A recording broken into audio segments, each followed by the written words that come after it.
Yes, all right. My curiosity always gets the best of me when I meet someone new. Where did they come from? How did they get here? Or have they always lived in Montana? So this story is about how I got to Montana because I'm often asked the same question. Okay, whenever you're ready. Now, so you're going to do this later, the pictures. Yeah. Okay. Then I can go home and look leisurely for the other picture. Oh, yeah. And, all right. Ready? Oh, yeah. Good morning. My name is Mansie Castle, and I live here in Fort Benton. My curiosity always gets the best of me when I meet someone new. Where did they come from? How did they get here? Or have they always lived here? So this story is about how I got to Montana because I'm often asked that question. My life really began when I crossed the 2,000 miles from Michigan to Montana. I had been living alone for 13 years. I was 62 years old and ready for retirement. My daughter, Jennifer, and her special friend, Tom Grotman, were working in Michigan as respiratory therapists. The year was 1987. Tom had applied to Deaconess Hospital for a position, and when he got the job and came back to Michigan, he asked Jennifer to marry him and move to Montana. 3 weeks later, they were gone. So now my only daughter was living out of state too. I have 3 sons. One lives in Ohio, one in Louisiana, and one in Pensacola, Florida. So I miss them a lot. We were a close family. I had none of my kids near me any longer. In 1989, Jennifer and Tom presented me with my first grandchild. Then they did it again in 1991 with the birth of Brian. Ben was the first one. During this time period, I had been working for the American Lung Association, and I had 4 weeks vacation a year. 2 weeks I would come at Christmas, and 2 weeks I would come to Montana in the summer. And I fell in love with it immediately. In July of '92, Jennifer and Tom bought a new home. I came out to help them move. My assignment was to watch the 2 little ones while they did the heavy work. When it was time to leave, Jennifer told me, "I hate the look on your face when I have to take you to the airport." So I said, "How would you like it if I moved here?" They were both very supportive. Jen and Tom both were very excited that I might do that. So I went back to Michigan and I put my house up for sale. Sold it to the first couple that came, but unfortunately they had 2 large dogs, and the mobile home park would not let them bring the 2 dogs. A lap dog is okay, but not these 2 large dogs. So I continued to have open house every weekend and had a sign up in front and put ads in the paper. And long about November, when it got cold and the snow came, I decided to stop all of that and wait until spring. But late one night, about 10:30, the phone rang, and it was a woman who wanted to look at my house on Sunday. Well, I had previous plans, so I said to her, "Where are you?" And she said, 5 miles away. And I said, "Well, why don't you come over right now?" So she did. She came over with her son, and they spent a little time looking around. She said, "May I come back on Sunday?" And I said, "All right, I'll arrange that I'll be here at 2 o'clock. So I was. She came over with her family, her mother, her sister, and her sister's boyfriend, who was a construction worker. And he went over that house with a fine-tooth comb. It was a cute little mobile home, double wide. I was on a little lake called Squirrel Lake, and I lived on Squirrel Road. And the house, I had turned the living room to face the little lake so that you had this lake view. And I had a little pedal boat and a little barn storage thing, and it was like a little dollhouse. And They just loved it. They went away, and 2 hours later, the doorbell rang, and here she was with cash in hand.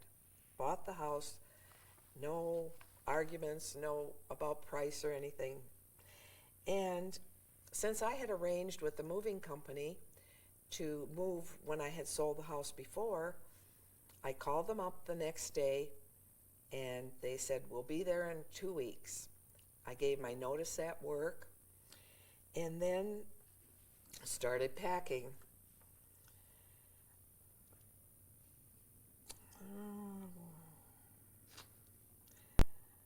On Saturday the 5th, I had a wedding. I was to move on the 7th. I had a wedding to go to that I was supposed to stand up for this wedding, but because I was moving, I had to decline, but I had to attend it because it was one of my good friends. So here I have 8 ladies at the house helping me pack, and I go to the beauty shop and get my hair done and take off for this wedding. And then my sister was one of those, and her name is Pauline, and she stayed overnight and then helped me pack the next day.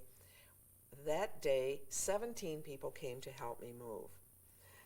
Most of the people from work came because I promised them pizza and beer if they would pack 1 box for me. By that evening, everything was packed up. The next morning, the moving truck came, and they were off for Montana in about 4 hours.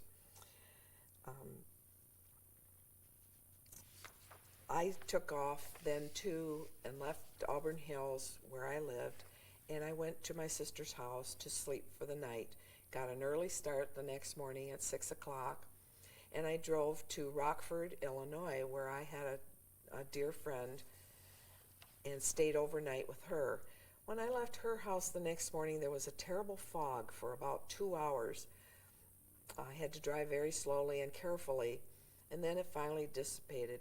But what happened was the storm was coming in, and it followed me all the way to Montana. I can't remember at this point where I stayed the next night, but the following night I was in South Dakota, and I stayed at a high school girlfriend's house. When I left her house, you could see storm clouds behind me. And later on, she sent me an article from the paper that said the storm came in and closed the roads. The I-90, they have big barricades across that road.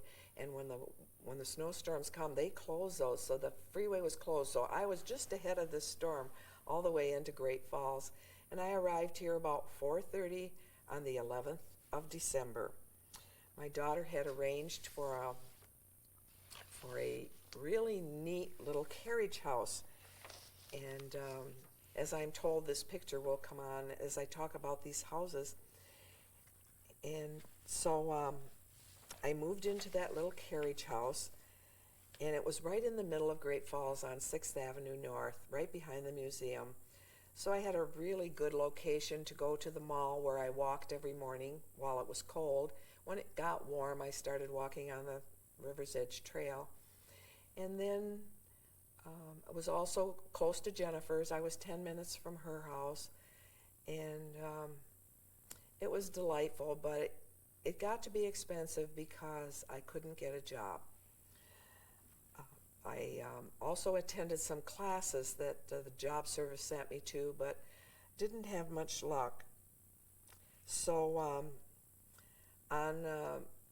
in April, I bought a mobile home. And the same day I bought a mobile home, I met Wally Morger. We had a blind date, and we met at JB's restaurant. We were supposed to meet at 9 o'clock after his Marine Corps meeting. Am I smiling enough? Or am I got too straight a face? Oh, I think you are smiling. Okay, because that that was a happy time. So I had gone to a Mary Kay party that night, and I wasn't about to tell my daughter that I had a blind date.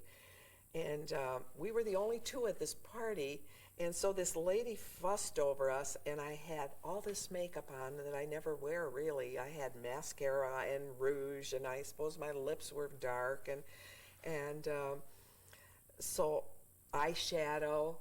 And so I go to this restaurant to meet Wally. I don't know what I looked like. And so we sat there for 2 hours and talked about Michigan and how I had moved. He was impressed because I had moved because of my grandchildren. He has 9 children and he has a lot of grandchildren, but these were my only 2. And we also had something, we had a lot in common, but the other thing we had in common were rocks. He's a rock collector, and I happened to say, well, I've really only had experience twice with rocks in my life. When I was a kid, I loved rocks, and I lived on an alley, and so there was a big storm sewer there with a heavy metal top, and I used to take my dad's hammers and break these rocks so I could see the insides of them. And then later on in my life, we had friends with a cottage at Burt Lake in Michigan, and that's up near Petoskey. And so I collected 2 bushel baskets full of Petoskey stones. Those are fossil stones. And I still have some of them. I gave most of them away, but I still have a jar full of them, of small stones, and then I have a large bottle halfway full of large, maybe this size Petoskey stones. So later on, when he asked me to live at his house, which was coincidental, but he said that was my dowry, that I was bringing these rocks into the house. So we talked for 2 hours and found we had a lot in common. And so the ladies at school, I was going to school, taking these classes at this time, and they said, now be sure he doesn't follow you home. So I said, okay, I'll be careful. And so when we went outside, he said, where are you parked? And I said, well, I'm in the back. And he says, well, my car's over here on the side. He says, I have something for you. And I thought, uh-oh. But I did follow 10 steps behind him, and he opened the back door of his car, and he brought out this bouquet of flowers, wildflowers, that he had bought at the drugstore where he stopped just before meeting me. Well, I was so impressed with that I was hoping he'd call me, but when I went to school, to classes the next morning, I said to the ladies, I don't think he'll call me. He's too sophisticated for me. He always gets a laugh out of that statement. But he did call me the next day. And so we saw each other quite often in the next month. On Mother's Day, he came over with his daughter Valerie to introduce us, and he brought me another dozen yellow roses because he knew I liked them, and did that for me. It said, to my friend on Mother's Day. I also, our first date was George Winston. He's a Montana piano player and composer, and he was at the Civic Center, and he was going to appear about the second week in May.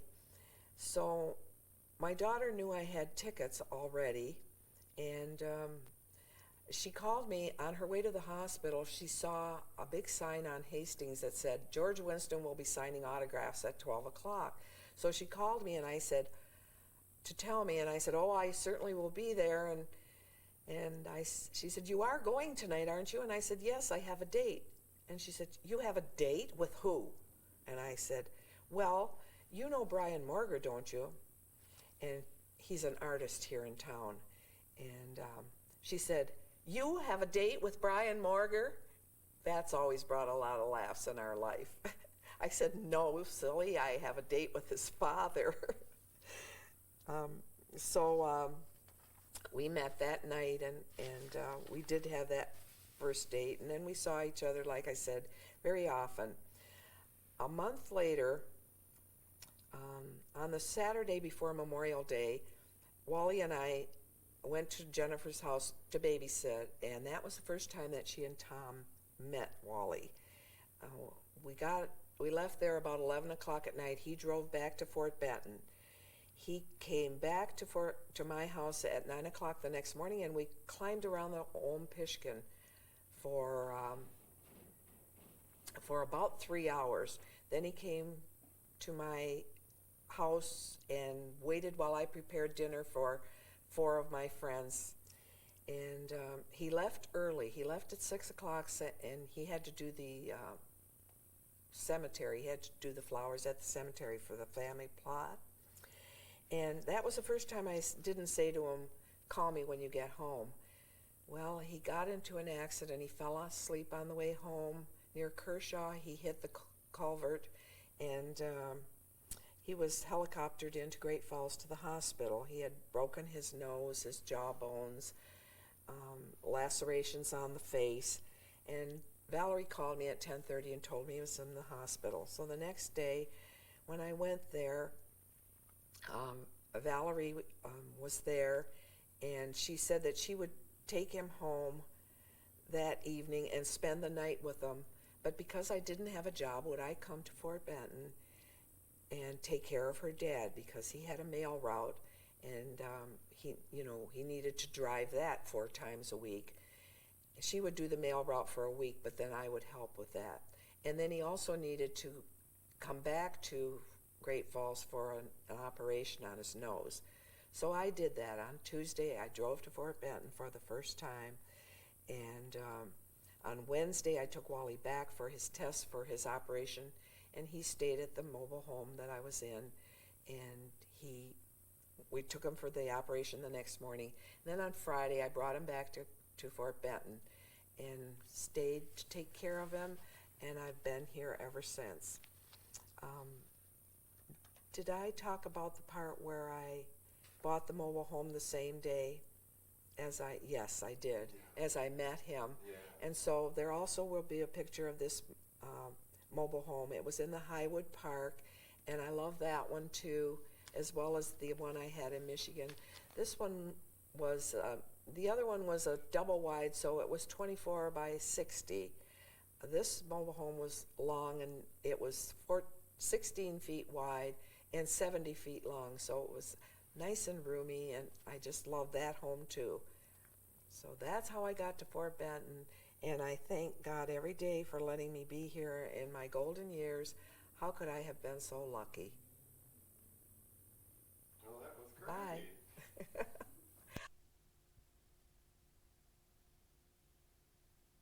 Oh, I don't think so. Can you turn that so he can see? It's such a good idea for him to see. Oh. Against him. No, I just wanted to see once. Look at there. I do look old, don't I? Something would fit the more. All look old. That's what I said to him when I came in. I said, "Where's the makeup artist?" Yeah, right. You know, that's what I'd like to get one of those things where you click, where you say click. You know the. The platform. That's it. There you go. I mean, that's how we look. Okay. Oh, I know. I was talking to my mom. I saw her. She lives on Long Island. And I saw her last month. And she said, "Well, I look in the mirror. That's not who I am. I see." I know it's me, unfortunately. Little gray hairs. Yeah. Really. I think he looks wonderful for 77. 78, honey. 77. Who's counting? I'm closer to 78 than I am to 77. Well, I say you completed that year when it's your birthday. So you're in your whatever. Yeah, there you go. Next year. No need to rush this thing. Yes. I think Okay. you're almost good to go. I'm going to I'm let in a gonna little go. more light. Okay. If you don't like it, he won't put it in. Yeah? Okay. Okay? All right, sweetheart. All right. You bet. Don't be nervous. No. I'll leave this, and I'm taking this. I'll leave your folder. Okay? You bet. All right. See you later, alligator. Sure. Thanks for doing your part. It was entertaining Oh, I hope and so. romantical. I hope Yeah. so. I told a couple anecdotes, about I have a date with, Brian Marger. Oh, did you do that one? You have Yes. a date with Brian Marger? That is a funny story. It is. Yeah. Bye. Bye-bye, sweetheart. Okay, whenever you want to start, it's going.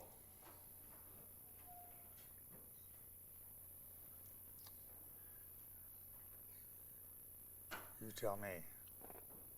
Oh, right now it's fine. Okay. The year was 1936, and we were in the depth of the worst depression that the United States has ever known, or probably ever will know. It cost a dime to go to a Saturday matinee show, and for a nickel you could get a bag of popcorn, but for a penny you could get a paper cup of Old Maids, which were the unpopped kernels of popcorn. I say all this just to illustrate the economic times that we were undergoing at that time. I was 13 years old and in the 7th grade, which just that year had been classified as the first year of junior high. I was physically active. I hiked, I ice skated and roller skated, and I swam in the summer, and I went out for all of the sports that the school offered. There were no swimming pools, and so the small streams around Fort Benton offered the only place that we could swim.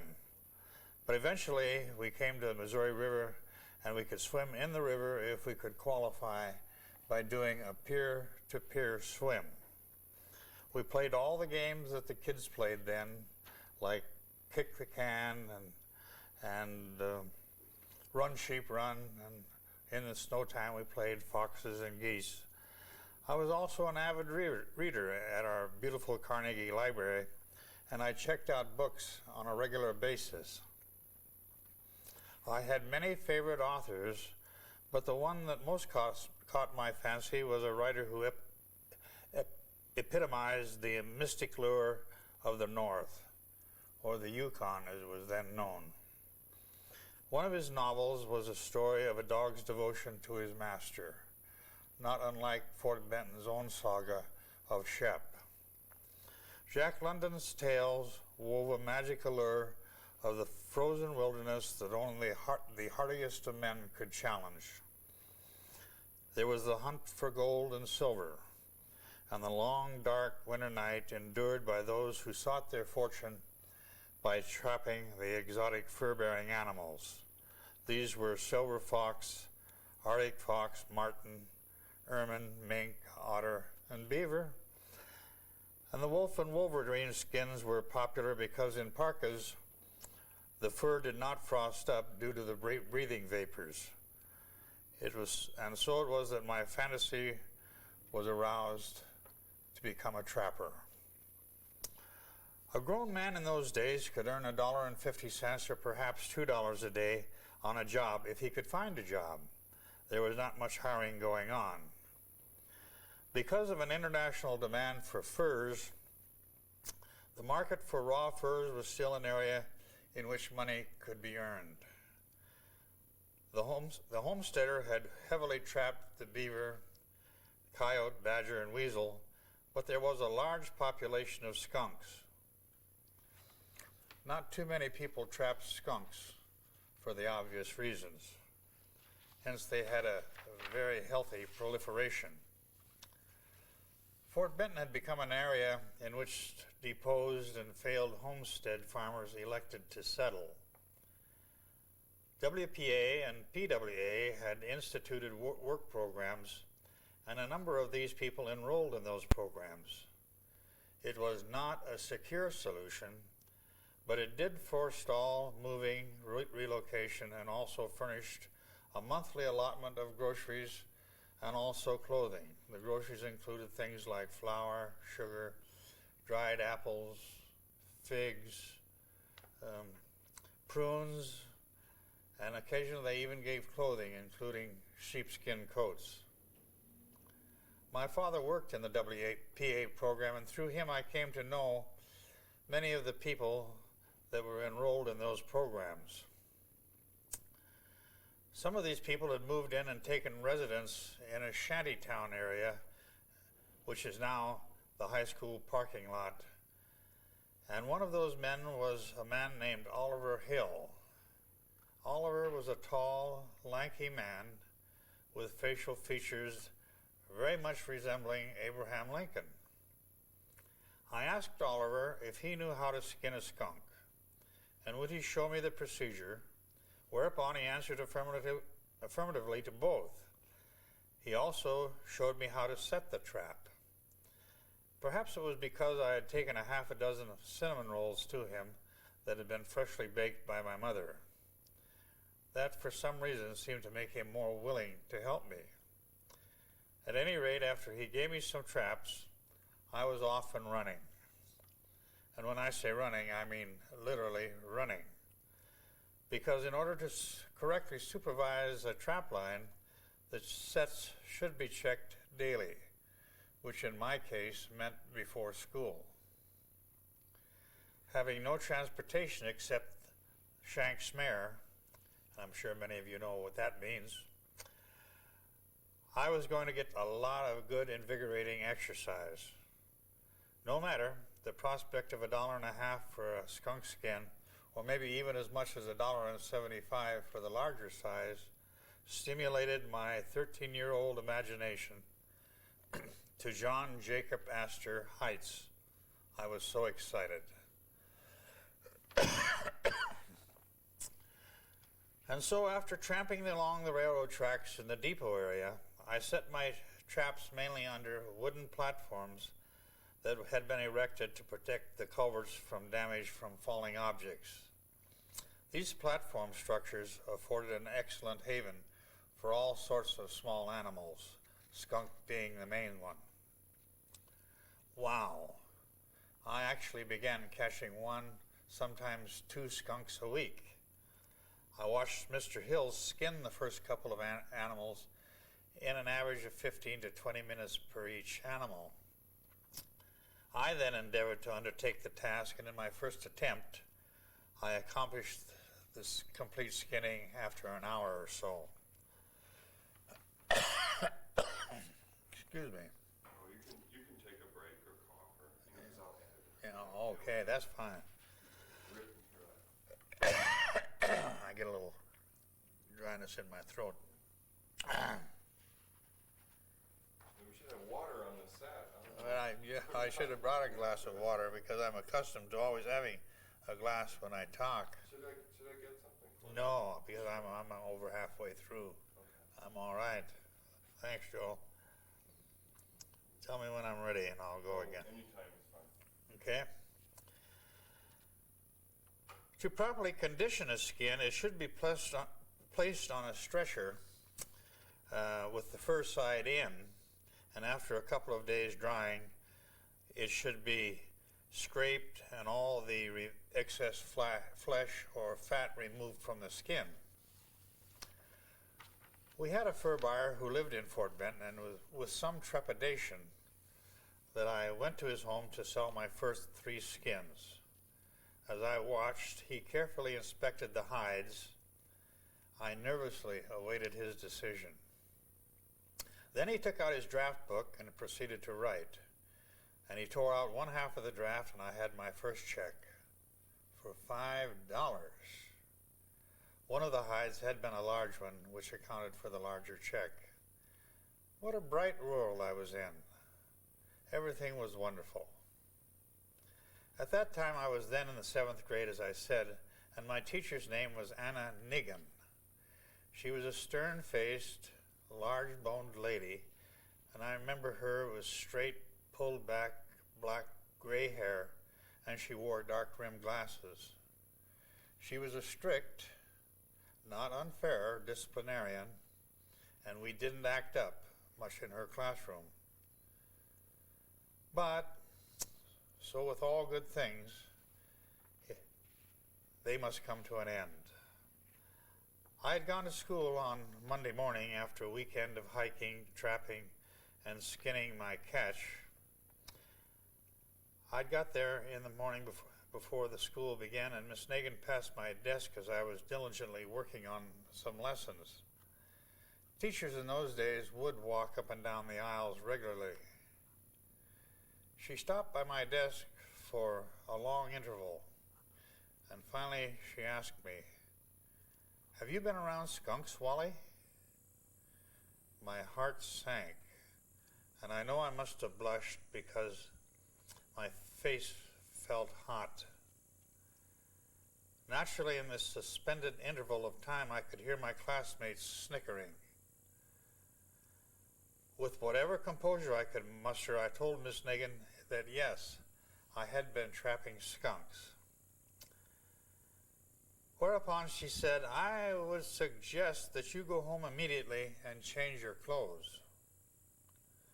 Now the snickering became outright laughter. And suddenly my euphoric dreams were fading. So after going home and entering my house at an unaccustomed time, my mother asked, "What are you doing home?" After I related what had happened, my mother was mortified, because she was such a stickler for cleanliness and a daily change of clothes. And so the reflection of all that had happened was magnified for her many times over. She said, "Now you get out of those clothes right now, and there will be no more skunk trapping." And so in those few seconds, all my dreams of wealth and prestige and whatever fuels a seventh grader's fantasy came tumbling down. Robert Burns probably said it best when he said, "The best laid plans of mice and men often gang agley," which in Gaelic means often go awry. But I was somewhat mollified when I told Mr. Hill what had happened, and he told me that the season for skunk trapping was about over anyway, and that from now on the fur would not be prime. He also suggested that next year he would show me how to trap for mink and muskrat. Those animals were less odoriferous, and they brought more money. And there was also no danger of being sent home from school, or most of all, most important, being snickered at. Now as I look back on the distant times that compound themselves to create a whole host of happy memories, which involve the sledding and the skating and hiking and the playing of games and the bonfires and the smell of burning leaves and countless more memories that comprise a person's childhood, all of which I guess in all context help to shape the manner in which we gravitate on into our maturity. There are so many happy memories, and one of my favorite ones was the time when I became a trapper. That's a good story.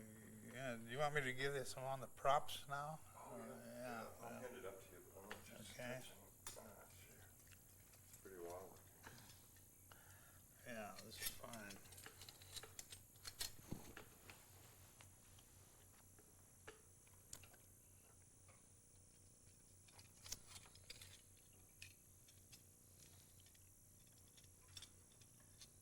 Yeah, I've got a good picture of them. I think I'll put the light on them a little bit. All right. Do you want to talk about it? Okay.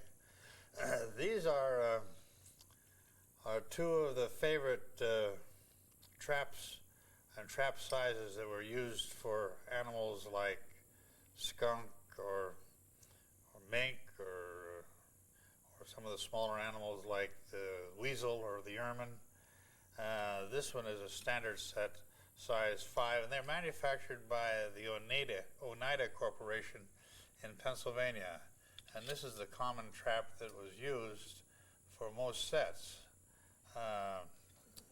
This is about the same size trap, only a different variety. It's called a jump trap. It was established because it had the end spring, which when set and the animal would set the trap off, it would leap up and grab the animal with a higher leg set in securing and also making sure that the animal did not get away. And they come in different sizes, but this is the size used for the skunk, and I say muskrat and things like that. It's a little small for the beaver. The beaver is the same type of trap, only it's twice as large as this.